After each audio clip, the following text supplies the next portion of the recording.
When dozens of people are murdered by robots at a theme park, I can't see a problem with just reopening a more expanded version of the park without any government scrutiny or even a brand change. Just close down the western part of the park and surely we're good to go.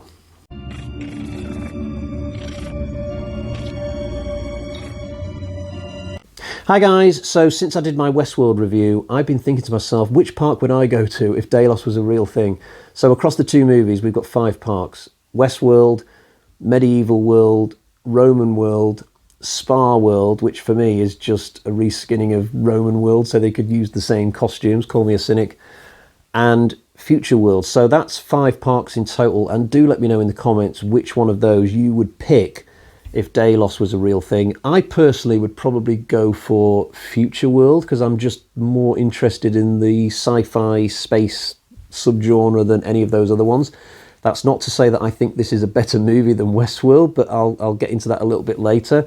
The only thing is though, if I chose Futureworld, when it comes to the sex stuff, I can't say that the idea of female space androids has ever really done it for me. When I think of that woman in Jason 10, for instance, not really for me. So what I would do, I think, if I was going to Futureworld, when it comes to the evening and we've finished with all the daytime activity stuff, I think I'd probably request like an evening pass to go and visit Medieval World, because I think the women in like a Camelot type setting would be far more attractive personally. That's not something you see in these films. You're not allowed to get a pass that means you can just change parks on a whim. That'd be really cool. You know, if they had some kind of like diamond pass, so all week long you could go between the parks, that would be pretty awesome. Because I don't know, I think if I spent an entire week in the same space pub, I think I'd get a little bit bored eventually. But anyway, onto the plot of this film. So in this one, we've got 2 reporters called Chuck and Socks, and I promise you they are not cats. They are actually human beings. And they've been assigned to do a piece on Delos. The idea is that they'll be all positive in their piece, and this will be good publicity for the park. It will help convince people that murderous robots no longer exist at this place, etc., etc. It's a reasonable idea for a sequel, I suppose. But when Chuck and Socks turn up at the park, they slowly start to uncover a dastardly plot for robots to leave the park and start taking up positions of power in governments and things. I very much got a Halloween 3 Season of the Witch vibe when I was watching this film for several different reasons. It's not a film I would have expected to think about when I'm watching Futureworld, but it crossed my mind, that film, on more than one occasion when watching this. This one was not directed by Michael Crichton or even written by him. I did briefly look up the name of the guy who did this one, but I didn't recognise any of his other stuff, and I'm not familiar with the writers of this, but I think they've definitely tried to make a wackier film with this one. This one is not just Westworld, but with a space skin. You know, it's not, they haven't just thought to themselves, oh, let's repeat the success of the first film. Let's have like a killer astronaut chasing our characters in the second half, and you know, we'll have the characters throw acid in the astronaut's face. It'll be just like the first one. It'll be great.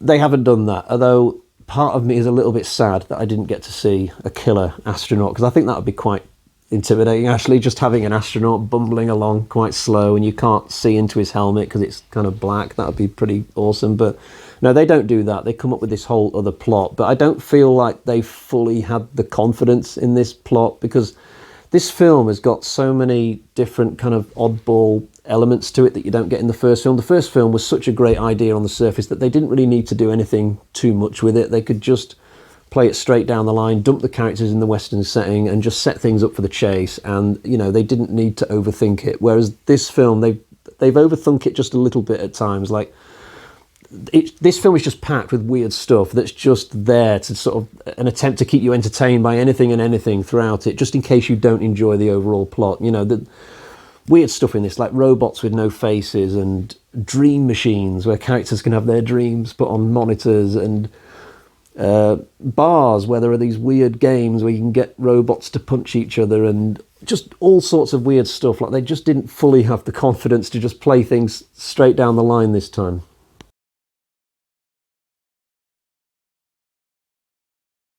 We also have robot samurai assassins, but in the space station. It's really weird. I kind of wonder whether there was a mix-up between the casting department and the costumes department. I can just picture the director on set and suddenly these 3 samurai guys turn up and him being all, "What are you doing? I said 3 robots in spacesuits." "No, we'll just roll anyway. We'll just pretend they came over from medieval world, whatever." But the craziest thing of all in this film is the concept of skiing on Mars, which is just absolutely, it's so ludicrous. It's also brilliant at the same time. As soon as I heard it in this script, I thought to myself, oh, let's see that for real, please. And we do. About 2 minutes later, they actually put some extras in these astronaut outfits and have them skiing down this slope. And I presume they just coloured the snow red in post-production or whatever. But it's a little bit silly, you know. That's the thing about this film. There are things going on that aren't actually what would happen in a real space station. So in the first movie, it was all very realistic reenactments. You know, the characters were doing things that actually would have happened in a Western setting, like bar brawls and bank robberies and sleeping with prostitutes and all that stuff. But in this film, a lot of the stuff is kind of just made up because they couldn't really think of anything for these guests to do. I think they thought to themselves, well, we can't just have them floating around repairing satellites. So, oh, I know, skiing on Mars, that'll be good. But it's a little bit ludicrous, isn't it? I think having a 3-breasted woman on Mars would be a more realistic dose of sci-fi than a bunch of people in astronaut suits just skiing down a red slope. It's silly, honestly. Also, the space theme in this movie kind of just disappears halfway through. So to begin with, we get the big lift off where the characters get to experience what it's like to go up in a rocket ship and there's all those vibrations and stuff. And then we get the space pub and there's the skiing, potentially, if you want to do that. But then it kind of all just goes like halfway through, and the rest of the movie mostly takes place in like a weird factory setting with lots of pipes and boilers and computers with flashing lights and stuff. It's like they just didn't have the budget to keep the space theme going for the whole movie, or maybe just the creativity was lacking. I'm not sure.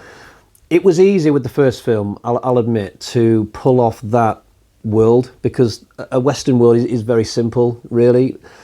All you need is like a street with a few, you know, saloons and buildings and things, and then you're all set. And I guess if they filmed somewhere like Utah, then they've got the desert ready and waiting for them. But with this film, I guess it would have been harder to pull off a big fancy space world and make that impressive. As somebody who's never been that interested in experiencing the Western setting, I can still feel the scope of it when the characters turn up in Westworld, you know, and they're confronted with that street with wagons and horses and gunshots and just the general vibe of the place, and you've got the desert in the background, the mountains and stuff. There's a wow factor to it, but you don't get that wow factor with Futureworld. I feel like when the characters turn up in this, because they're paying $1,000 a day, they should be faced with like a big space station, like what you see in Moonraker, or just a massive big open moon surface with lots of things happening as far as the eye can see. But that doesn't happen. It's all very small rooms, you know, a tiny little pub and a few corridors, and then the mysterious factory with pipes and things. If this was real and this was all Delos had to show me, I think I would be requesting a ticket transfer to Medieval World after a couple of days.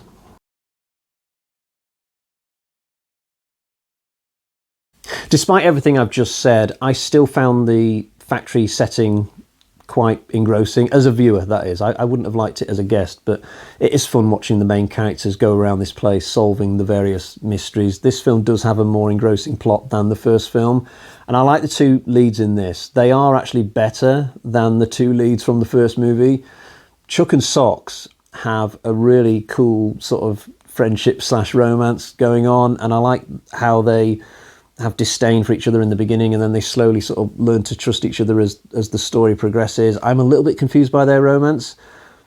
When they kiss in this film, I presumed before that they'd never had any kind of history together in that way, and yet that didn't feel like their first kiss somehow. But anyway, 2 very good actors playing the roles. Peter Fonda, who I'm familiar with from Race with the Devil, and Blythe Danner, who I'd never heard of before this film, but really impressed me. She's a very charismatic actress just from this evidence alone. Apparently she's Gwyneth Paltrow's mother in real life. I would never have picked that because Blythe Danner seems to have a really good on-screen personality, but Gwyneth Paltrow's never really impressed me in any film, to be honest. I mean, she's all right in the MCU and one or two other things, but she's not somebody who would pop into my head as one of the better A-list actresses, shall we say. Some of the lesser characters in this are also worth mentioning. So there's like an engineer who's got this pet robot called Clark, and I love these two. I love their little friendship and the little expressions that Clark does whenever the human characters leave the room. That was cool. But we don't get any of those little funny side characters like what we got in Westworld. So in the first film, we got to see all these geeky, shy types being really bad at role play, but this time that doesn't really happen. I thought that was going to happen in the early stages because we do see some of the other guests in and around chucking socks. But about halfway through the movie, we just kind of leave all the other guests aside and we don't really check in on them anymore, which I found to be a little bit of a shame. And at this point, I have got to segue into one or two other criticisms as well. The soundtrack, for instance, is pretty terrible in this film. There's this one tune that repeats itself constantly throughout the movie, and it's awful. It's just not suited for this film at all. It's something that I would expect to hear more in a kind of 1970s courtroom drama, something like Perry Mason Investigates or something. Honestly, listen to the tune and picture a courtroom. It's more suited for that environment than, say, a space station. It's just really weird that they would use music like that for this film. And we've got to talk about Yul Brynner. So Yul Brynner, who played the gunslinger in Westworld, he comes back for this. Now, I knew about this before I watched this movie for the first time, and I did think to myself, okay, so how are they going to do that? Are they going to have Yul Brynner playing like an astronaut robot this time, or is it actually going to be the gunslinger model coming back? Maybe they just reprogram it back to life and we've got the curious sight of the gunslinger running around a space station firing his 6-shooter. That would be a little bit repetitive, but I guess it would be fun, maybe. But it turns out they do neither of these things. They just have Yul Brynner coming back in one little dream sequence that's probably about 2 minutes long. This despite the fact that he's fourth on the cast list, and yet he's only in this 2-minute dream sequence, and I can't figure out what the hell's going on in this dream sequence. It's Socks that has this particular dream. Now, it could be that the gunslinger is not actually in this sequence. It's just the movie's way of poking fun at us, the audience, having a little bit of a wink and a nod at us. Or it could be that the gunslinger is actually in this sequence, and maybe Socks has like read a newspaper a few weeks ago, seen a picture of the gunslinger because he was the one who caused all that carnage first time around, or most of it, and maybe she just has a thing for psychopathic robots, and so she's always maintained this image of the gunslinger in her head, and she likes to dream about him.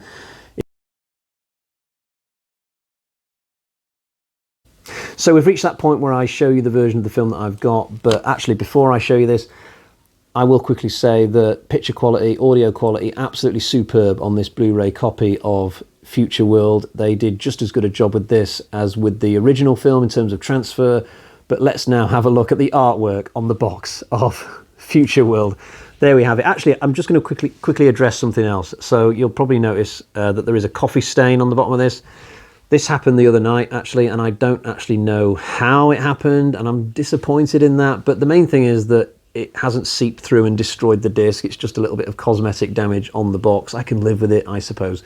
But let's now have a look at the artwork and the crazy side of Yul Brynner gazing longingly into Blythe Danner's eyes, despite the fact that they never meet on screen. It's just, I don't get it, honestly. Poor Peter Fonda is relegated to a tiny little thumbprint picture much further down. This surely wasn't a picture that was like the official film poster back in the day, because I think Peter Fonda would have had a mental breakdown on seeing this. It must surely have been something that was cooked up for this Blu-ray release, or something that's happened a bit more recently. I'd love to know. If you have any knowledge about this, please let me know in the comments.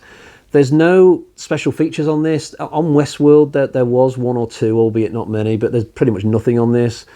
101 Films did this release. I have got other Blu-rays by 101 Films where there have been lots of features, including commentaries and things, but I guess they just didn't have a mandate to do it for this, and so they haven't. It's just the film, but the most important thing is that it looks absolutely fantastic. Right, let's get to the bag of terror and find out what sort of score I'm going to give this film.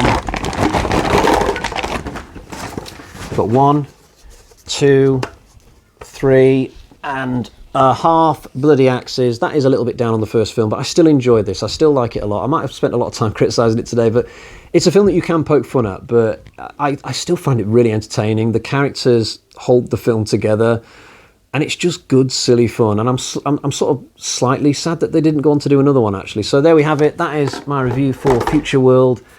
I'll be back with another video very, very soon. Until next time, cheerio, bye-bye.